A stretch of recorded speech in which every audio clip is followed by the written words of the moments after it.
All right. I have returned for day 138. Yesterday was double cardio day.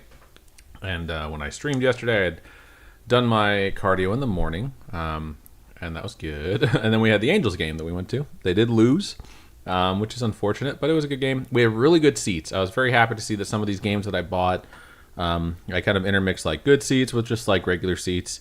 To get like a discount by just buying in bulk as far as tickets goes, not like bulk, but like a decent amount of games. And the seats were great, and I was very very happy, and it was just like this really kind of wonderful moment of like life is good. Like I'm at the Angels game, which isn't my favorite team, but you kind of root while you're there for the team that you're watching. And it was a beautiful night in Southern California, just like really reflecting like I'm with my beautiful wife and in this wonderful place that I get to go to pretty easily. It's not very far from my house, and I have, very, very grateful for the things that I have right now. So it's really good. And I've had a couple of these intrusive thoughts that I've had for a long time where it's just like, anytime I am unsatisfied with myself or how I look, I am often like, yeah, and like, you're making it worse. Like, and that's what I usually have in my head. It's been fairly quiet recently. I think it's, excuse me, I just burped. Excuse me. But essentially, it's like because the workouts have become fairly routine and the diet's become kind of routine. Yesterday, I tried on something and I didn't like how I looked. So on the drive there, I had the thought in my head of like, you don't look like you want to, and it's your fault. But I also had that caveat in my head of like, yeah, but I'm getting better, and so that's helpful. So went to the game, had a beer, which was super good. I don't know why. I was just like, I really want a beer right now. And it just hit. Felt great. We went to In-N-Out. Robin got her normal protein-style burger on the way home. I got a hot chocolate, which is normally fairly small. She gave it to me in a much larger cup. I think she used the same amount of chocolate that they normally use, but she used the amount of water, the hot water that they use for it, to match the cup. So I was like, this tastes like watered-down hot chocolate. So I drank like half of it, and I threw the rest away. And then I rode. I rode pretty late, so I'm pretty sure it went on today. Because even though you set your machine to say the right time, it doesn't sync up with the server because Averon is just so reluctant to do things in a way that makes fucking sense. But all that bitching to say, I get my check mark for yesterday. I don't think it played, so I'll play it manually. Butting. So that's good. And today's rest day, so we don't got to worry about any of those check marks. But weighed in this morning. Weighed in at a normal time. I think it was like 9:15. I didn't sleep well, but I weighed in at 9:15, and I was 1.7 pounds down. I was pretty convinced yesterday that it was an anomaly that I went up based off of timing and when I woke up, and I was probably just retaining water. I had some stuff in my stomach, so I was like, I feel like I should have gone down like half a pound at least. And then today, I was like, okay, this is what we lost yesterday combined with what we actually probably lost the day before. So 1.7 is a really big number, which I'm very, very happy to see. So for the month, that puts us up to 7.1, which isn't bad. We're at 19 days in. Happy birthday to my dad, by the way, April 19th. Shout out, Pops. He's 71 today. I called him and talked to him a little bit. I called him and talked to him a bunch on Friday, actually, because I was planning on going out there, and then it just didn't work out. And he was actually like totally cool with it because he wanted to come out here, and he wanted to do that closer to May or in May, so we can celebrate his and my birthday. I know I've talked about this before, but this is kind of just a live journal, so it's mainly stream of consciousness. Yeah, stream of consciousness. But yeah, we talked to him, we sang to him, sang happy birthday. Anyways, the 19th, 7.1 pounds, so we're only a little bit behind pace. 84.8 pounds since we started, which is really good. And I finally did break into the 270 bracket, even though I'm at the top of it. So let's go ahead and look at the sheet with screen share. So I'm at 279.2. Really good trend overall for March. We did have a couple of days that kind of gave us a hiccup to start. Nothing as bad as March. Excuse me, April's been great. Nothing as bad as March, where it was like a week down the Dominican, then pretty slow returns, then finally getting like back to the swing of things and having a really good month overall. For April, I'm checking right now, and it's the reason this looks so much steeper is because March's chart is 30. Is a interval of 30 from 305 to 275, and April's chart is an interval of 20. I should just have 20 be my interval moving forward since I'm expecting a result of 15. So this was a 30 interval as well. Interesting. So yeah, we'll make that adjustment so it's just universal. Anywho, yeah, 279.2. It's a big number. I haven't seen the 270s since 2022. I was around like 270, just a little bit above 270 flat for a wedding we went to because I was trying to fit into a specific size suit. And I tried it on and it barely didn't fit when I was like 281. And then I lost 11 pounds. We went back in, I tried it on again, and it fit worse somehow, which was just bizarre to me. But yeah, so 279.2. I should actually try that suit back on and see if it fits. I think I might do that later today. But a good number. And we're trending for 275.1, so not that far off the goal at this point. The last 6 days, 1, 2, 3, 4, 5, 6, 7, actually 7. The last 7 days, we've lost 6.6 pounds. So that's almost a pound a day. So that's much higher of an average than the 0.94 than the 0.5 that we're aiming for. And for the month, even with all these hiccups, we're averaging 0.37. So not bad. I do think we're going to be able to hit the target. I think that if we continue this, it'll be close because I do leave next Sunday. So I leave on the 26th. I expect to be around 275 by the time I leave. So I don't know if we'll actually hit it because one of my coworkers really wants to have a pizza eating competition on the 27th. And I told him yes. And like now it's seeming like a big thing. I think I'm just going to have pizza. I don't know if I'm going to have a competition. Wow, look at all this stuff that you guys are seeing. Fucking just annoying. Would you like to pin WhatsApp? No. Anytime you open Microsoft Edge, it asks you that, by the way. An SVN video posted exactly 10 a.m. and 9 other notifications which I actually kind of wanted to see. And then my screenshot from 2 days ago. Yeah. So things are looking good there. Before I move forward, I actually want to show this. So I made this project tracker, which is something I've had before. And it's really basic HTML stuff. And it's literally just like 3 columns. And you can just do a new project. You can click on an old project and edit it. It's just project name, description, next steps, and then completion. And the thing that made this easier is like I took some old code, I tossed it into Claude, and I was like, hey, here's the goal. The dialog box doesn't like to work. I want to have a mark project dead button, and I want this to be color coordinated based off the percentage.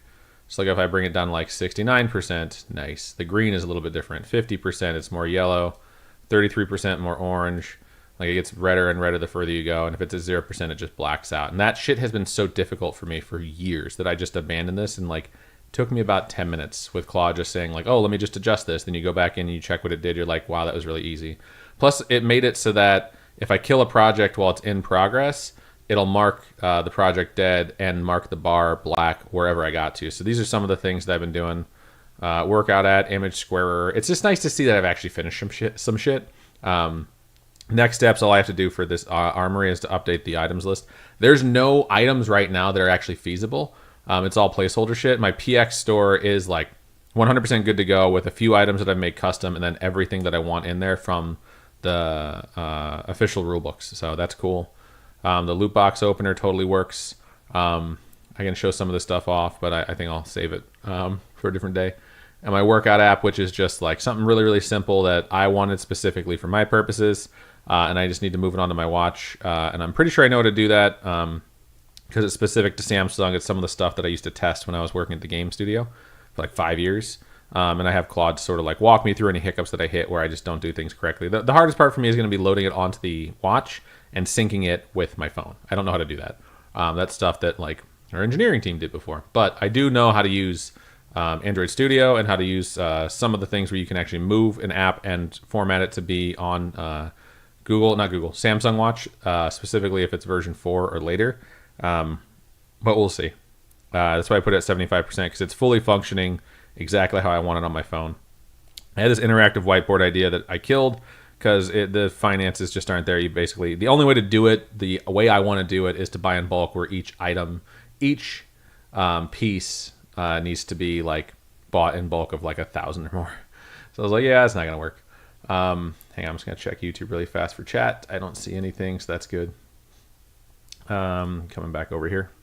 And then my image squarer, which is one of the first things I made that was super easy, working with Claude, and it was so difficult trying to do it without. But anywho, Last night's workout did go on to Sunday, which is hilarious. I wound up being one output higher than my morning workout, which is funny because I was dying. But I think I had like 10 or 15 minutes where I just locked in, and my average strokes per minute, was like 32. And I usually try and hold between like 28 and 30, because that'll put me at an average split of 3. I'm really happy to see that for all of my workouts all time, my average split is almost 3 and my strokes per minute is 25. Let's check last 24 hours. Average strokes per minute was 29. Average split was 302. So an average stroke per minute of 30 puts you in an average split of 3 minutes. Last 7 days, a little bit off. Last 30 days, just a little bit further off. So getting better as time goes on. Last 24 hours, though, did pretty good. But yeah. So that going on to today means my streak will continue. Let's go ahead and Wordle and see if we can keep this streak going. Is today Clout Day? It is not. All right, but that's not bad. What about Stank? All right, that Instinct was pretty good. What about Stand? Boom. What was that, 10 seconds? Smartest man alive, but it took me 4 guesses. Not too bad. We're up to double digits again until I fuck the streak up. So yeah, things are pretty good. It was a good weigh-in day. Very happy with it. Overall, things are looking good. So yeah, gonna keep going. Tomorrow is lifting day again. I really gotta check my schedule, but I'm pretty sure I'm gonna have to lift in the afternoon. But we also have an Angels game tomorrow night. And it's a hockey jersey night. So I was like, hell yeah. A lot of the games that I picked, I wanted to be like a good giveaway.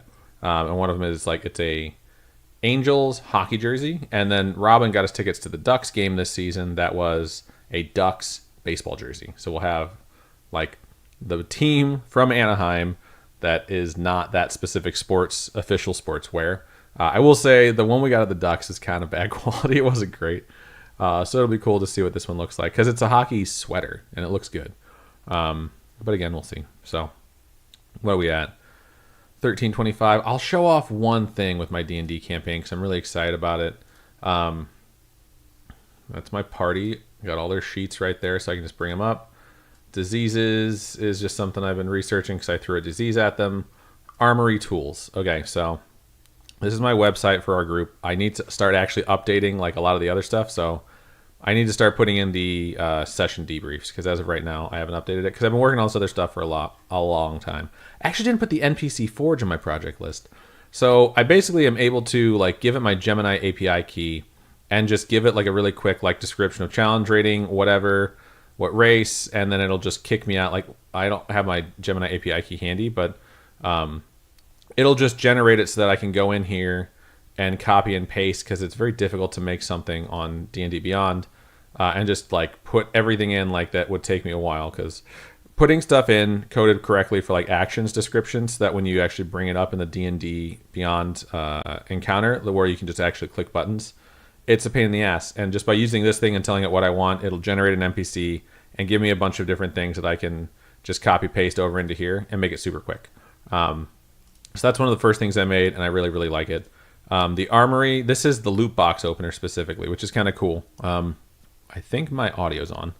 So if they try and open a chest and I haven't approved it yet, boom, you need a key. I'm going to move this over here so you can't see how I unlock it, just in case any of my players get tricky. But I'm going to go ahead and unlock this. Boom. And now if my players like complete a mission, they go back to their room. It opens up. It loads in randomly selected items for them. A Moon Touch weapon. It only gives them one. I'm debating if I want to make this randomized, so it'll just pick a weapon type that any of them use, or I can just let them decide. Because I kind of like the idea of you open it up, and then you ask the person like what weapon do they see, you know? Because it like makes it feel like they kind of own not just their own character, but like the destiny of the story. I know that sounds stupid, but it's really like creative storytelling together. Everyone gets 4 gold per adventurer, and then lapel pin, symbol of Oliad, which is like the name of the main town that they're from. Gain +2 on charisma checks when attempting induction. Induction is something that's like part of their mission as military. where they actually have to bring people into like this military state.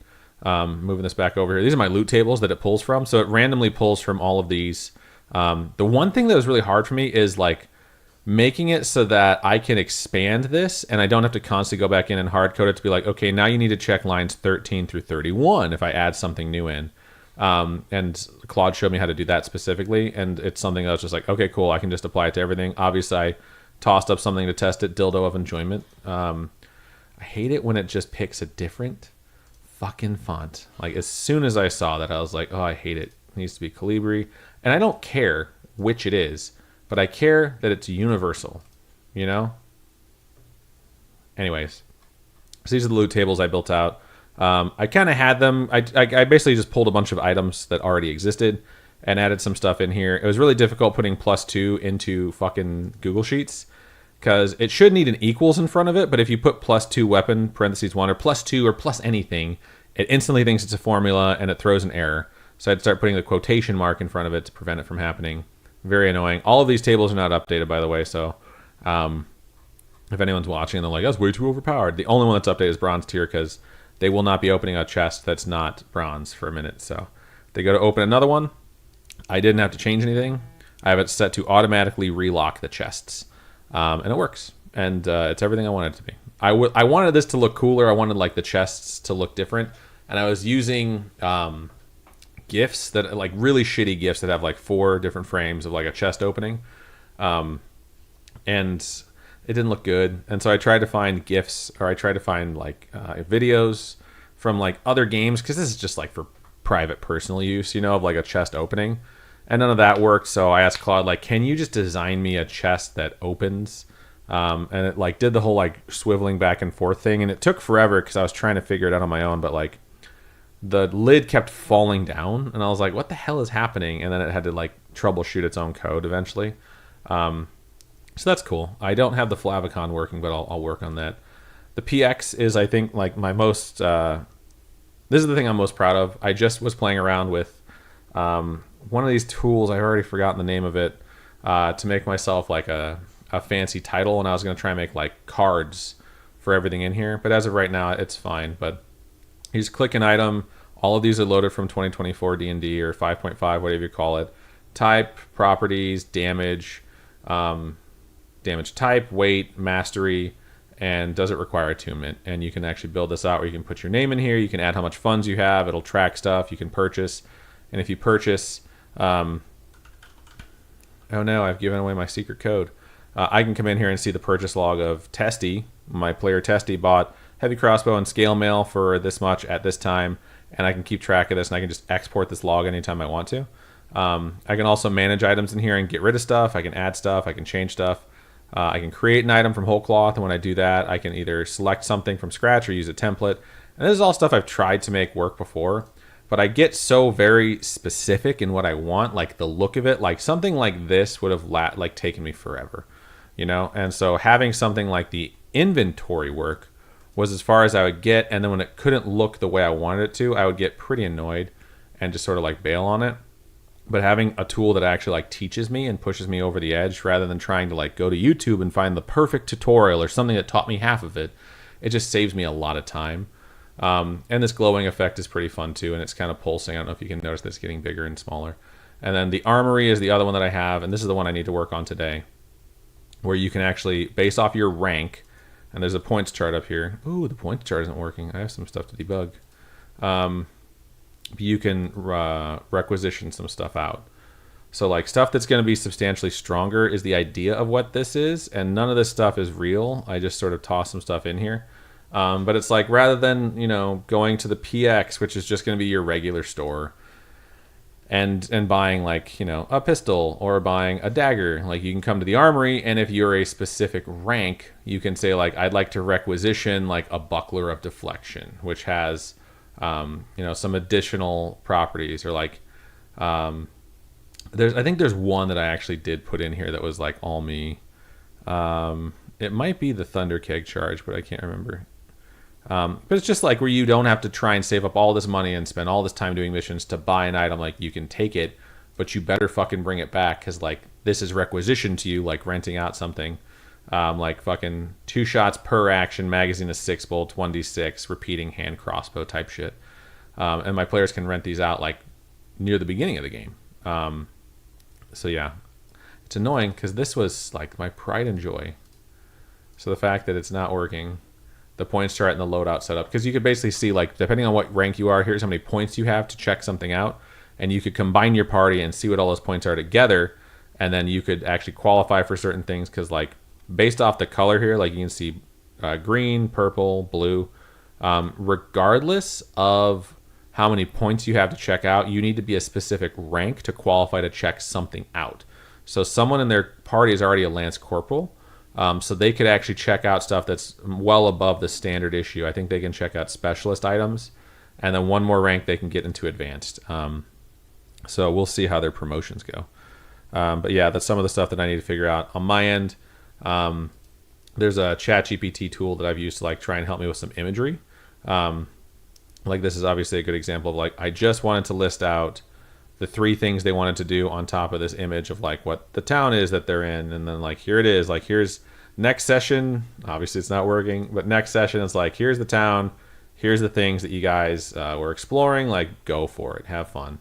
And then this is some of the guts. I'm hosting it on GitHub for my loot box opener.